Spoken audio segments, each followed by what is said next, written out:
अपनी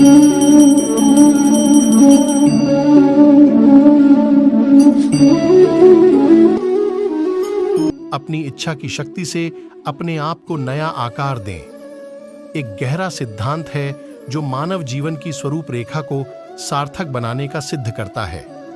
इस विचार का मतलब है कि आत्मचिंतन और स्वप्नों की प्रेरणा के माध्यम से ही हम अपने आत्मा को सृष्टि कर सकते हैं और उसे नए आयामों तक पहुंचा सकते हैं।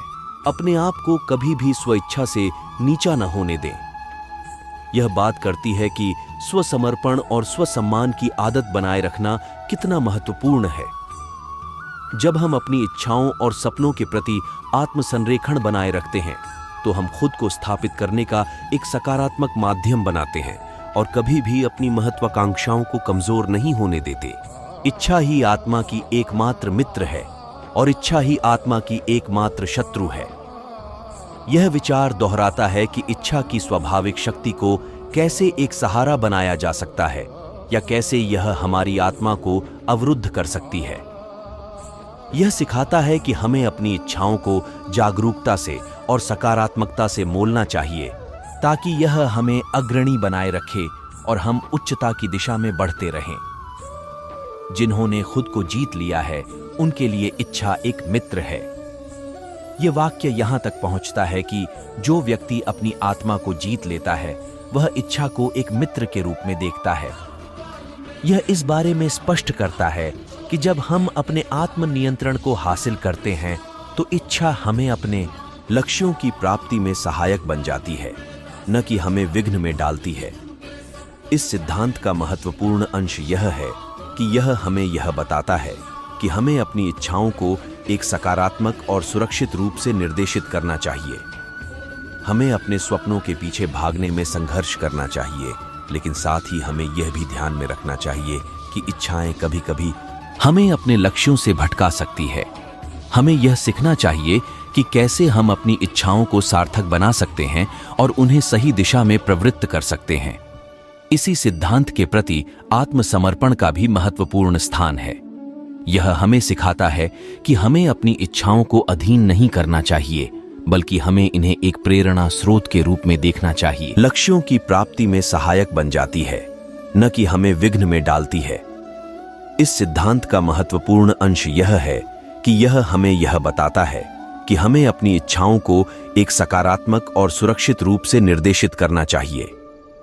हमें अपने स्वप्नों के पीछे भागने में संघर्ष करना चाहिए, लेकिन साथ ही हमें यह भी ध्यान में रखना चाहिए कि इच्छाएं कभी-कभी इस सिद्धांत के माध्यम से हम सीखते हैं कि सफलता का मार्ग अच्छे संवेदनशीलता, स्वाधीनता और सही दिशा में इच्छा को प्रवृत्त करने में छिपा होता है। इस प्रकार इस सिद्धांत के माध्यम से हमें यह बोध होता है कि अपनी इच्छाओं को सही रूप से प्रबंधित करके ही हम अपने जीवन को सकारात्मक दिशा में मोल सकते हैं और खुद को नए आकार में सृष्टि कर सकते हैं। आत्मसमर्पण से ही हम अपने लक्ष्यों की प्राप्ति में सफल हो सकते हैं और इच्छाएं हमें अग्रणी बनाए रख सकती हैं। इस विचार के अनुसार जो व्यक्ति खुद को जीत लेता है उसके लिए इच्छा एक मित्र है। यह बात हमें यह दिखाती है कि आत्मनियंत्रण और सच्ची इच्छा की समझ से ही हम अपने जीवन को महत्वपूर्ण और संपूर्ण बना सकते हैं। इच्छा ही आत्मा की एकमात्र मित्र है और इच्छा ही आत्मा की एकमात्र शत्रु है। यह दोहरावाद पूर्ण वाक्य इच्छा की महत्वपूर्ण भूमिका को प्रमोट करता है। यह सिखाता है कि इच्छा से ही आत्मा का संबंध है और इसे जागरूकता से निर्देशित करना चाहिए ताकि यह हमें आत्मनिर्भर बना सके। जिन्होंने खुद को जीत लिया है उनके लिए इच्छा एक मित्र है। इस वाक्य से हमें यह सीखने को मिलता है कि स्वनियंत्रण और सच्ची इच्छा की अधिगम से ही व्यक्ति अपने जीवन को अद्वितीय बना सकता है और इच्छा उसका साथी बन सकती है। इस माध्यम से हम यह समझते हैं कि अपनी इच्छाओं को सही दिशा में प्रवृत्त करना हमारी जिंदगी को रूपांतरित कर सकता है। इच्छा को सही दिशा में प्रवृत्त करने से ही हम अपने लक्ष्यों की प्राप्ति में सक्षम हो सकते हैं और अपने आत्मा को नए आयामों तक पहुंचा सकते हैं। इस प्रकार अपनी इच्छा की शक्ति से अपने आप को नया आकार दें विचार का समर्थन करना हमें यहां तक पहुंचता है कि इच्छा की सकारात्मक दिशा में अपने आत्मा को समर्पित करना हमें संपूर्णता और समृद्धि की दिशा में आगे बढ़ने में सहायक हो सकता है। यह एक अद्वितीय और प्रेरणादायक दृष्टिकोण प्रदान करता है जो व्यक्ति को उच्चता की दिशा में आगे बढ़ने के लिए सक्षम बना सकता है। दोस्तों, इस वीडियो में इतना ही है। बस अपना ख्याल रखिए। भगवान श्री कृष्ण की कृपा प्राप्ति के लिए कमेंट बॉक्स में जय श्री कृष्ण जरूर लिखिए।